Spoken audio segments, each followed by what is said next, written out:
Welcome friend, I hope you all are very well. Today we are going to discuss about what next after 12th. यानी 12वीं class करने के बाद में एक स्टूडेंट के सामने सबसे पहला अगर कोई प्रश्न आएगा तो यही आएगा कि अब मैं आगे क्या करूं। यानी 12वीं तो हो गई, अब 12वीं के बाद क्या करें। तो 12वीं के बाद कौन सा कैरियर ऑप्शन आपके लिए सबसे बढ़िया रहेगा, इसी के लिए हमने एक फ्लो चार्ट बनाया है।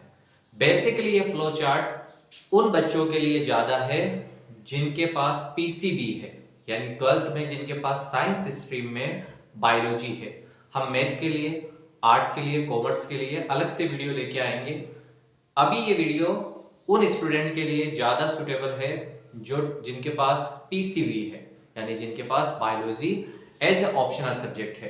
तो सबसे पहली बात, अगर आप एक बायोलॉजी स्टूडेंट हो या आप एक 12th स्टूडेंट हो और अभी अभी आपने 12th पास की है, तो हम आपके कैरियर को 4 पार्ट में डिवाइड करते हैं, यानी 4 पार्ट में डिवाइड करते हैं।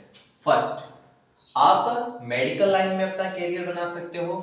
सेकंड, आप टीचिंग में अपना कैरियर बना सकते हो। आपको कोई ग्रेजुएशन या कोई डिप्लोमा करना है, या फिर आपको सीधे एक गवर्नमेंट जॉब की प्रिपरेशन करनी है, यानी आपका टारगेट यही है, बस कुछ नहीं, एक सरकारी नौकरी। तो सबसे पहले हम देखते हैं कि अगर आप मेडिकल में अपना कैरियर बनाना चाहते हो तो मेडिकल को हम जनरली 2 पार्ट में डिवाइड कर देते हैं। फर्स्ट तो क्या हो गया, डॉक्टर, यानी आपको डॉक्टर बनना है। और सेकंड है एलाइड मेडिकल कोर्सेज, यानी मेडिकल से संबंधित और कौन कौन से कोर्स है जो मेडिकल डिपार्टमेंट का ही एक पार्ट है। तो सबसे पहले अगर आप डॉक्टर बनना चाहते हो तो आपने एमबीबीएस के बारे में जरूर सुना होगा, यानी आप एमबीबीएस कर सकते हो। आप बीडीएस मतलब आप दांतों के डॉक्टर बन सकते हो। आप बीएमएस यानी bachelor of Ayurvedic medicine and surgery. आप बीएनवाईएस योगा साइंसेज में जा सकते हो। बीयूएमएस यूनानी मेडिसिन में जा सकते हो। बीएसएमएस सिद्धा मेडिसिन में आप जा सकते हो। BHMS homeopathic medicine and surgery में आप जा सकते हो। बीवीएससी एंड एच यानी आप वेटरनरी का या जानवरों का डॉक्टर आप बन सकते हो, या फिर बीपीटी आप फिजियोथेरेपिस्ट बन सकते हो, या बैचलर ऑफ फिजियोथेरेपी। एमबीबीएस और बीडीएस के अलावा ये जितने भी कोर्सेज हैं, ये सारे कोर्सेज हमारा आयुष मिनिस्ट्री के अंडर आते हैं, ये आयुष मिनिस्ट्री करवाती है। यानी ए यानी हो गया आयुर्वेद, वाई यानी योगा, यू यूनानी, एस सिद्धा, एच होम्योपैथी। देन ये जो सभी कोर्सेज है, इन सभी कोर्सेज में आपको जो एडमिशन है वो आपके नीट के स्कोर के बेसिस पे मिलता है, यानी नीट यूजी में आपके क्या स्कोर रहे उस बेसिस पर आपको प्रेफरेंस मिलेगी। MBBS, BDS, BMS, BNYS, BUMS, BSMS, BHMS, BVSc and H, BPT.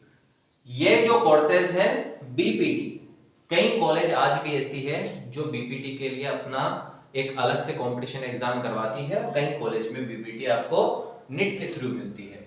ये तो बात हो गई उन कोर्सेज की जिन कोर्सेज को करने के बाद में आपके नाम के साथ डॉक्टर वर्ड जुड़ेगा। अब हम बात करते हैं उन कोर्सेज की जो मेडिकल डिपार्टमेंट में तो आते हैं, लेकिन ये एलाइड मेडिकल कोर्सेज है। एलाइड मेडिकल कोर्सेज को हम 2 पार्ट में डिवाइड कर देते हैं। एक तो आप 12th के बाद कोई डिग्री कोर्स कर सकते हो, एक आप 12th के बाद में कोई डिप्लोमा कोर्स कर सकते हो। डिग्री कोर्स 3 से 4 साल, 4.5 साल आपको पढ़ना पड़ेगा। डिप्लोमा कोर्सेज है 1 साल, 2 साल या 2.5 साल में आपका डिप्लोमा कोर्स हो जाएगा। अब डिग्री कोर्सेज को हम 3 पार्ट में बांटते हैं। एक तो आप फार्मेसी कर सकते हो, एक आप नर्सिंग फील्ड में जा सकते हो, और एक आप पैरामेडिकल फील्ड में जा सकते हो। सबसे पहले हम बात करते हैं फार्मेसी। अगर आपको फार्मेसी में डिग्री करनी है तो आपको करना पड़ेगा बी फार्मा यानी बैचलर ऑफ फार्मेसी। अलग अलग कॉलेज के, अलग अलग इंस्टीट्यूट के अलग अलग कंपटीशन एग्जाम होते हैं, कुछ डायरेक्ट परसेंटेज बेस पे लेते हैं, कहीं पर कॉम्पिटिटिव एग्जाम देकर आपको एडमिशन लेना पड़ेगा। जैसे अगर आप आरयू से करना चाहते हो तो आरयू अपना अलग से एक कंपटीशन एग्जाम लेगी, उसके थ्रू आपको बी फार्मा मिलेगा। अगर आप नर्सिंग करना चाहते हो तो आप बीएससी नर्सिंग कर सकते हो, यानी बैचलर इन नर्सिंग। फिर आप पोस्ट बेसिक बीएससी नर्सिंग कर सकते हो। ये नर्सिंग कोर्स है, ये डिग्री कोर्सेज है। देन अगर आप पैरामेडिकल में कोई डिग्री लेना चाहते हो तो पैरामेडिकल में आप डिग्री ले सकते हो बीएससी ओटी यानी ophthalmic technician, bachelor of prosthetic and orthotic, BASLP bachelor of radio speech and language, BSc MLT यानी BSc medical lab technician, BSc pathology, BSc radiology या रेडिएशन टेक्नीशियन। तो ये डिग्री कोर्सेज हैं, ये आपके 3 साल से 4 साल तक के होंगे। और ये सब डिग्री कोर्सेज आप ना चाहते हो, आप चाहते हो 1 या 2 साल का मैं कोई डिप्लोमा कर लूं, तो डिप्लोमा में आप फार्मेसी में अगर आप डिप्लोमा करना चाहते हो तो आपके पास सबसे बढ़िया ऑप्शन बी फार्मा है। अगर आप नर्सिंग करना चाहते हो तो नर्सिंग में आप जीएनएम कर सकते हो, यानी जनरल नर्सिंग मिडवाइफरी, और ऑक्सिलरी नर्सिंग मिडवाइफरी आप एएनएम कर सकते हो। जीएनएम जनरली 3 साल का होता है, एएनएम जनरली 2 साल का है, ये दोनों डिप्लोमा है। अगर इसको हम बीएससी नर्सिंग से कंपेयर करें तो बीएससी नर्सिंग 4.5 साल का कोर्स है, और बीएससी नर्सिंग के बाद आपको हायर एजुकेशन का स्कोप हमेशा बना रहता है। आप एमएससी नर्सिंग कर सकते हो, लेकिन ये डिप्लोमा कोर्सेज है। अगर आप चाहो कि हमें पैरामेडिकल में डिप्लोमा चाहिए तो पैरामेडिकल में आप डीएमएलटी कर सकते हो, यानी diploma in medical lab technician, diploma in ECG, diploma in radiology, diploma in OT यानी ऑप्थेल्मिक टेक्नीशियन, और diploma in cardio instrument technician. तो ये सारे जो डिप्लोमा है वो आप कर सकते हो। ये सारे डिप्लोमा के लिए आपको आरयू की यानी राजस्थान RUHS की, तो यहां पर भी ये RUHS है, Rajasthan university of health science, इसकी वेबसाइट पर जाओ और वहां पर ये आपको सारे जो डिप्लोमा और डिग्री कोर्सेज है वो वहां पर अवेलेबल हैं। आरयू अपना एक एग्जाम लेगी और RUHS के एग्जाम के बाद आपको ये कोर्सेज करने को मिलेंगे, और अलग अलग यूनिवर्सिटी के अलग अलग कोर्सेज हो सकते हैं। डिप्लोमा इन AH यानी diploma in animal husbandry, Bikaner university से आप अगर चाहो तो 2 साल का या 2 ईयर का ये जो डिप्लोमा है ये आप कर सकते हो। इसके बाद में आपको पशुधन सहायक की यानी लाइव स्टॉक असिस्टेंट की कोई भी अगर वैकेंसी आए तो उसमें आपको डायरेक्ट गवर्नमेंट जॉब मिल सकती है। तो ये सारे के सारे जो कोर्सेज हैं ये सब मेडिकल डिपार्टमेंट के कोर्सेज। अगर आप चाहते हो कि मैं मेडिकल में नहीं जाना चाहता, टीचिंग से जुड़ा रहना चाहते हैं, तो टीचिंग में देखो जनरली आप 4 प्रकार के टीचर बन सकते हो। आप 1st to 5th PRT teacher बन सकते हो यानी प्राइमरी टीचर, आप ट्रेंड ग्रेजुएट टीचर यानी 6 to 10 के टीचर बन सकते हो, पोस्ट ग्रेजुएशन टीचर 11th-12 के टीचर बन सकते हो, या आप असिस्टेंट प्रोफेसर के रूप में या प्रोफेसर के रूप में LS यानी लेक्चरशिप से भी आप जुड़ सकते हो। अगर आप राजस्थान के कैंडिडेट हो तो हमारे यहाँ जनरली जो पीआरटी और टीजीटी है इसको हम 3 पार्ट में डिवाइड करते हैं। एक तो 3rd ग्रेड फर्स्ट लेवल, एक 3rd ग्रेड सेकंड लेवल, और एक 2nd ग्रेड। तो जो टीजीटी टीचर है वो 2nd ग्रेड टीचर है, और पीआरटी में 3rd ग्रेड फर्स्ट लेवल और 3rd ग्रेड 2nd लेवल, और फिर पीजीटी और लेक्चरशिप।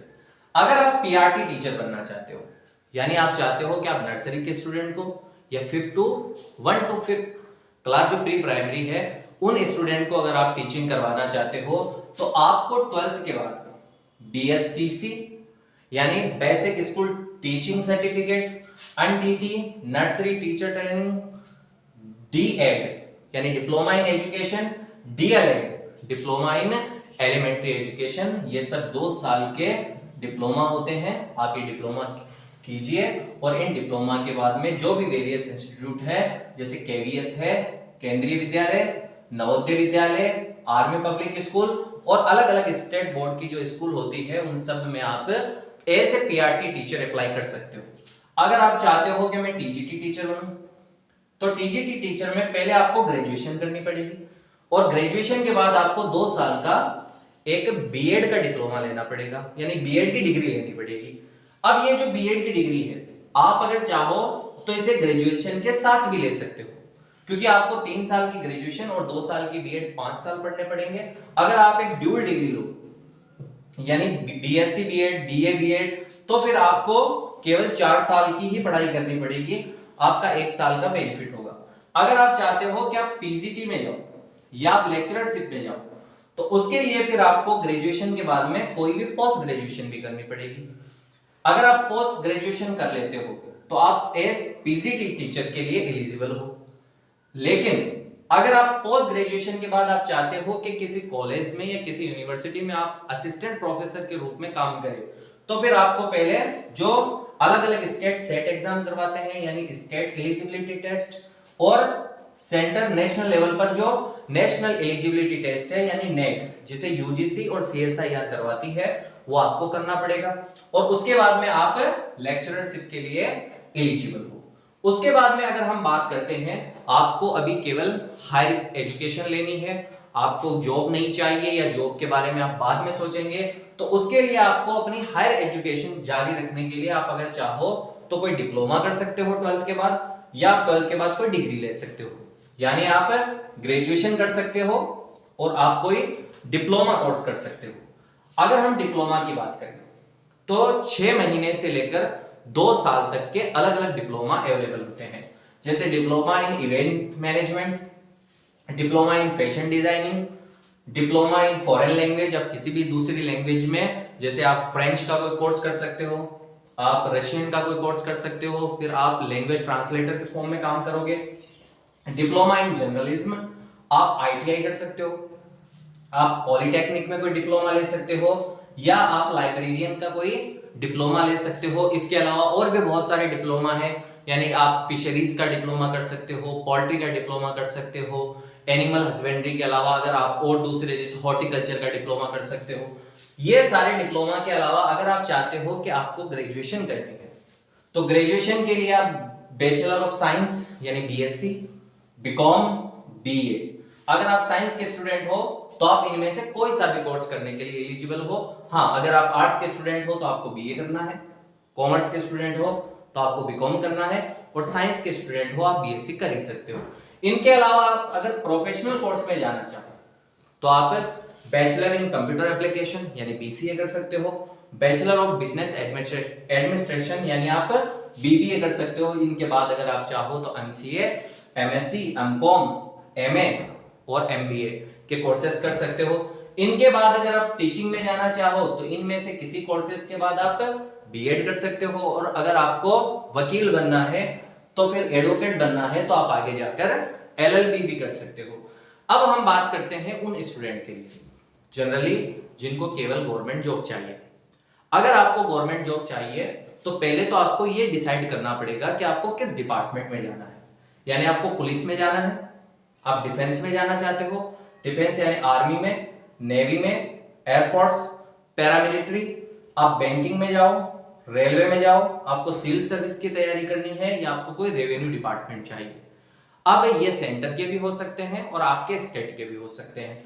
अब ये जितने भी गवर्नमेंट जॉब्स हैं, इन जॉब में क्वालिफिकेशन में कुछ जॉब तो आपको 12th के बाद ही मिल जाएगी। जैसे आप एलडीसी है 12th बाद कर सकते हो, रेलवे की बहुत सी जॉब्स हैं जो आप 12th बाद मिल सकती है, आर्मी की बहुत सी जॉब्स हैं जो आपको 12th बाद मिलती है, नेवी एयरफोर्स की जॉब है, पैरामिलिट्री की जॉब्स हैं जैसे बीएसएफ है, सीआईएसएफ है, आईटीबीपी है। ये सब जॉब आपको कब मिलेगी? ये मिलेगी आफ्टर 12th। आप कई सारी ऐसी जैसे एसआई अगर आपको बनना है पुलिस में तो ये ग्रेजुएशन बाद मिलेगी। बैंकिंग की बहुत सी जॉब है जो आपको ग्रेजुएशन बाद मिलेगी। उसके बाद रेलवे में आप जा सकते हो, रेलवे में 12th के बाद भी बहुत सी जॉब है जैसे ग्रुप डी है, और रेलवे में आफ्टर ग्रेजुएशन के बाद भी बहुत सी जैसे लोको पायलट है, स्टेशन मास्टर है। ये अगर जॉब आपको चाहिए तो आरआरबी जो भी जॉब निकालेगी उसमें आप रेलवे में जा सकते हो। अगर आपको सिविल सर्विस में जाना है तो ग्रेजुएशन के बाद आप यूपीएससी की प्रिपरेशन कर सकते हो, या जो भी एसपीएससी यानी स्टेट जैसे आरपीएससी, यूपीपीएससी, स्टेट के जो भी पीएससी होते हैं उनकी आप तैयारी कर सकते हो। आप एसडीएम कलेक्टर, आईपीएस, आरएएस ये सब बन सकते हो। अगर आपको रेवेन्यू डिपार्टमेंट में जाना है यानी आपको पटवारी बनना है, आपको वीडीओ बनना है यानी ग्राम विकास अधिकारी बनना है, आपको क्लर्क की जॉब चाहिए, एलडीसी बनना है, तो इन सब के लिए भी आप अपनी 12th के बाद ही प्रिपरेशन है वो इनके सिलेबस के अकॉर्डिंग आप कंटिन्यू करो और आपको ये गवर्नमेंट जॉब मिलेगी। ये जो वीडियो थी, उम्मीद करता हूं आपको ये वीडियो काम आई होगी। और अब आप अगर चाहो तो इनमें से हम किसी भी टॉपिक के लिए अलग से वीडियो बना सकते हैं। धन्यवाद।